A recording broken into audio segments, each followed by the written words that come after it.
Hey guys, I'm Ben Dudai and welcome to another episode of Underground Reviews. Today we'll be looking at last year's latest release from UK underground band Green Lung and their killer album Black Harvest. Before we continue, if you like my content and you want to see more hard rock, heavy metal and extreme metal reviews and discussion and interviews and stuff like that, please like the video and of course hit the subscribe button. So anyway, Green Lung. They're a relatively young band and they've actually only been around since 2017. Yet in that short time, they've already begun to make a really substantial mark on the world of hard rock and heavy metal. In 2019, they released their debut album independently called Woodland Rites, and they really hit the ground running with that fantastic album, mixing everything from modern stoner and epic doom metal to classic early 70s hard rock in the vein of Deep Purple, Uriah Heep, Lucifer's Friend and Black Sabbath, but also throwing in some very Brian May of Queen style guitar harmonies and grandiosity along the way as well.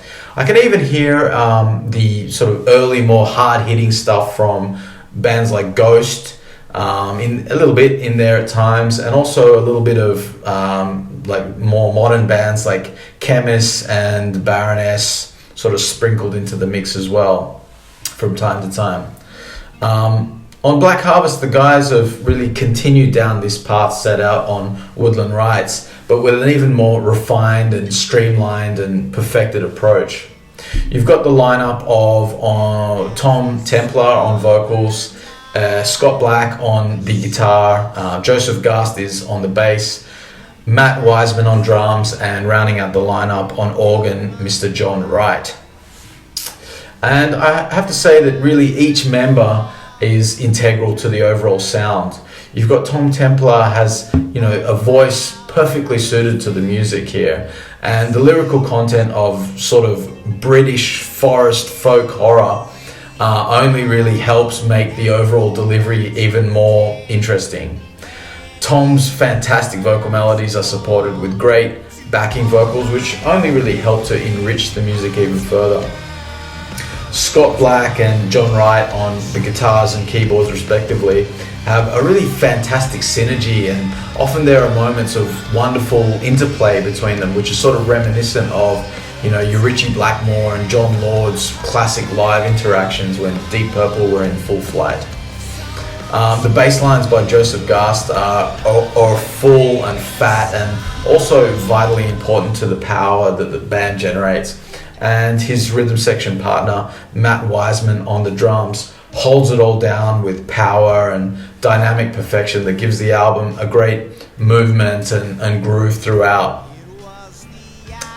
Black Harvest kicks off with Tom's haunting call to the harrowing, which I guess is some kind of witchcraft-infused woodland ritual or something. At first only backed by a lonely church organ before exploding into some fantastic John Lord-like musical interplay. This leads into the killer riffs and grooves of Old Gods, which is pure kick-ass and has instantly infectious hooks with great Hammond organ parts and supremely charismatic singing, as do all the songs on this fantastic album. Standout tracks are pretty hard to say because I really love all the songs here, but songs like Old Gods, as I mentioned, Leader of the Blind with its powerhouse opening riff and Brian May-like lines, and the tangents the song takes are really tasty and cool as well. Also, Scott throws in a great solo on that one, so super catchy track. The song Graveyard Sun is another favorite song on the album. I just love the atmosphere and melodies on that song. I can feel it really transporting me to some graveyard ritual, which is both fascinating and disturbing at the same time. Bloody love that one. The title track is a very cool atmosphere-inducing instrumental that, after having a kind of ritual-like droney build-up, explodes into the Brian May and Deep Purple thing, but with a sort of heavier, more modern edge that really characterizes this band. Awesome stuff. Doomsayer is another great one, another killer heavy track with some moments that even remind me a little of Audioslave with the big power riff, but of course with a doomier overall sound to it. And the album finally rounds out with the magnificent, haunting melodies of Born to a Dying World.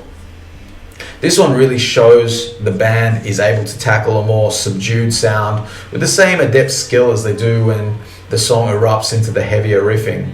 All in all though, there really isn't a weak spot on the entire album, and even the songs I've left out are equally killer with plenty of their own unique power and character. The production is also another admirable element in that it serves the music really well, creating a very organic and analog sounding experience without sacrificing any of the power or clarity. Everything feels full and rich and in its right place.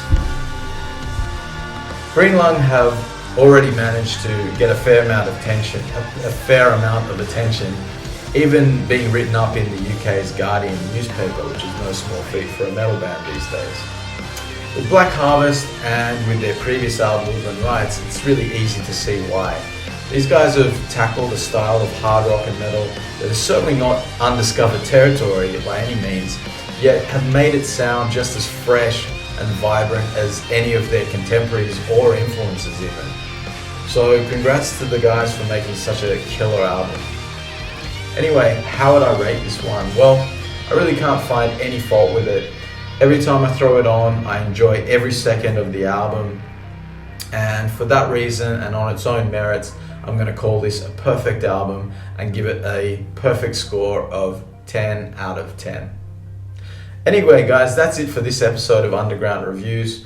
Please let me know what you think about this great band in the comments, and also let me know if there's any other albums in the underground that you'd like to see reviewed here.